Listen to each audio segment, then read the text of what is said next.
Langit senja menurunkan cahaya keemasan di kampung kecil tempat Siti tinggal. Perempuan muda berusia 26 tahun itu duduk di beranda rumah orang tuanya sambil merangkai bunga melati untuk seserahan lamaran. Wajahnya tenang, senyumnya lembut, hatinya penuh harap. Siti dan Wawan sudah menjalin hubungan selama 4 tahun. Mereka bertemu saat kuliah di Yogyakarta. Wawan, lelaki kalem yang kini bekerja di sebuah perusahaan tambang di Kalimantan, berjanji akan meminang Siti setelah tabungannya cukup. Janji itu akhirnya ditepati.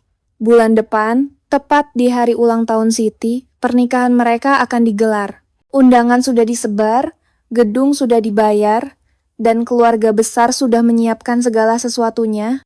Siti mengenal Wawan sebagai pria sederhana, religius, dan sangat menghargai kehormatan perempuan. Ia sering mengatakan betapa pentingnya kesucian dalam diri seorang istri. Awalnya Siti menganggap itu hal yang biasa pandangan umum di lingkungan mereka. Namun diam-diam ada luka lama yang ia simpan rapat-rapat. Beberapa tahun silam, sebelum mengenal Wawan, Siti pernah menjalani hubungan dengan seorang dosen pembimbingnya. Hubungan yang awalnya tampak profesional, berubah menjadi manipulatif. Siti yang saat itu masih lugu dan berusia 20 tahun, terjerumus dalam rayuan dan bujukan. Ia sempat menyerahkan dirinya bukan karena cinta, tapi karena takut dan merasa tak punya pilihan. Hubungan itu berakhir saat dosen tersebut dipindahkan karena kasus serupa dengan mahasiswa lain, tapi jejaknya membekas dalam hidup Siti. Ia tidak pernah menceritakan hal itu kepada siapapun, bahkan kepada sahabat terdekat, hingga hari ini. Di telepon malam itu, Wawan berkata lembut, "Kita udah dekat banget hari Hasid, tapi aku pengen kita jujur sepenuhnya. Aku pengen istri yang gak punya masa lalu yang bikin aku malu. Kamu ngerti maksudku kan?" Kalimat itu membuat jantung Siti mencelos. Tangannya gemetar memegang ponsel.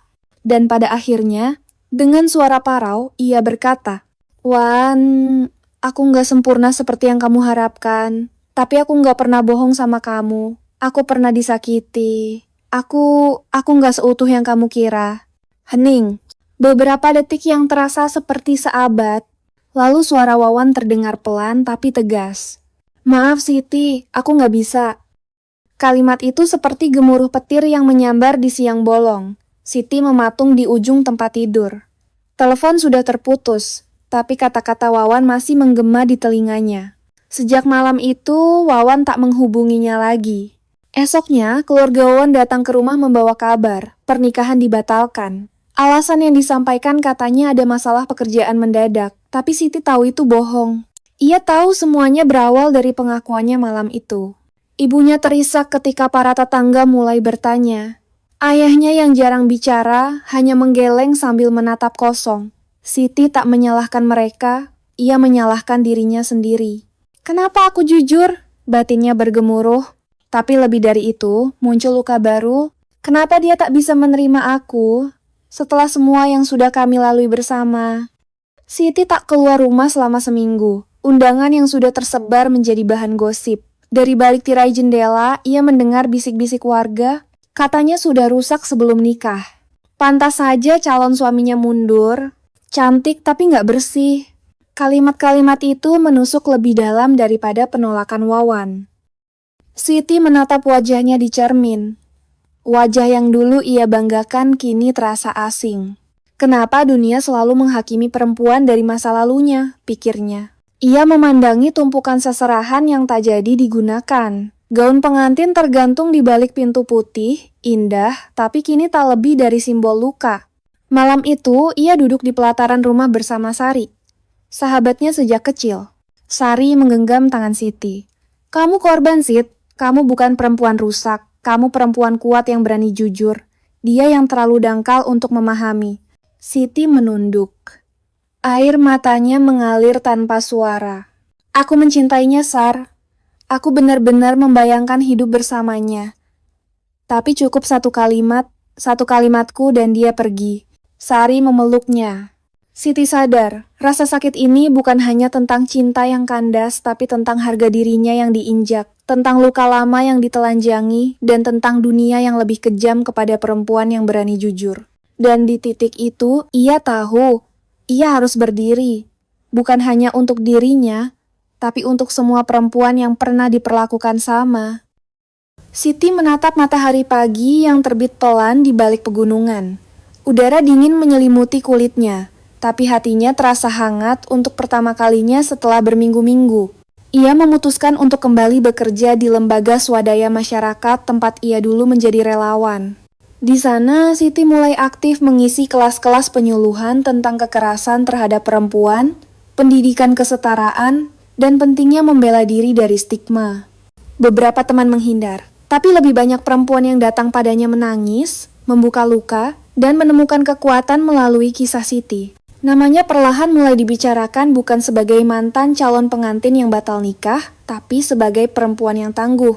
Bahkan, sebuah podcast perempuan muda mengundangnya sebagai narasumber. Di episode itu, ia berkata dengan tenang, "Perempuan bukan rusak karena dia tidak perawan. Dia rusak kalau dia menyerah pada dunia yang tidak adil. Aku memilih tidak rusak. Aku memilih bangkit." Di tempat lain, seseorang mendengarkan podcast itu diam-diam dan terpukul. "Aku memilih bangkit." Kalimat itu terngiang-ngiang di kepala Wawan saat ia memandangi foto-foto lamaran mereka di ponselnya. Ia tak menyangka Siti akan sekuat itu. Ia ingat betapa ia mencintai ketulusan Siti. Tapi saat perempuan itu bicara jujur tentang masa lalunya, egonya runtuh bukan karena kecewa, tapi karena ia takut apa kata orang. Wawan mulai mempertanyakan keputusannya. Di kantor, ia jadi pemurung. Ia beberapa kali mencoba menulis pesan untuk Siti, tapi selalu menghapusnya kembali. Sampai suatu hari, ia melihat salah satu postingan di media sosial. Siti sedang berbicara di sebuah seminar perempuan muda. Wajahnya bersih, tenang, dan penuh semangat. Tak ada lagi luka atau ketakutan di matanya. Wawan tertegun. Siti sudah jauh melangkah. Sementara dirinya masih terpaku pada standar yang bahkan ia sendiri tak mampu hidup di dalamnya. Dan untuk pertama kalinya, Wawan bertanya pada dirinya sendiri, apakah aku kehilangan perempuan yang seharusnya kupertahankan sampai akhir? Pertanyaan itu membuat Wawan gelisah berhari-hari. Ia memutuskan mengambil cuti dan pulang ke kampung. Bukan untuk menyambung yang putus, tapi untuk meminta maaf agar Siti tahu ia menyesal walau mungkin sudah terlambat.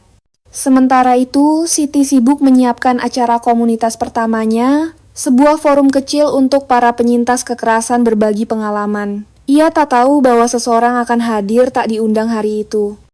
Forum baru saja dimulai ketika suara di pintu mengejutkan semua orang. Wawan berdiri di sana, wajahnya lebih tirus, matanya sayu. Semua mata tertuju padanya, termasuk mata Siti.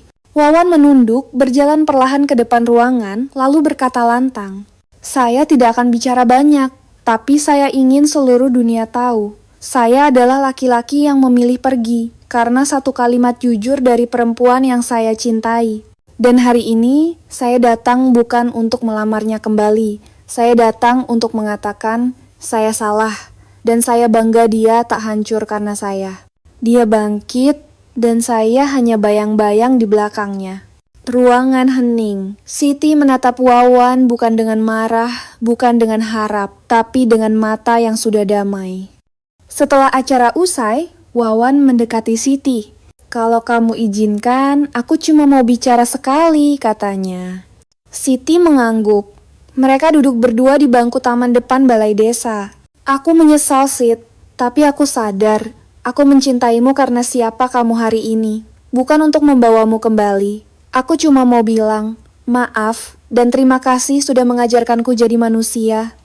Siti tersenyum, tenang dan dewasa.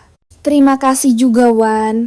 Karena kamu, aku belajar bahwa luka bisa jadi tenaga. Dan cinta sejati bukan tentang siapa yang tinggal sampai akhir, tapi siapa yang menghormati kita, utuh atau retak." Wawan berdiri. Mereka berjabat tangan untuk terakhir kalinya. Siti menatap langit sore yang memerah. Bukan merah karena luka, tapi merah karena matahari yang bersiap pulang dan perempuan yang akhirnya pulih.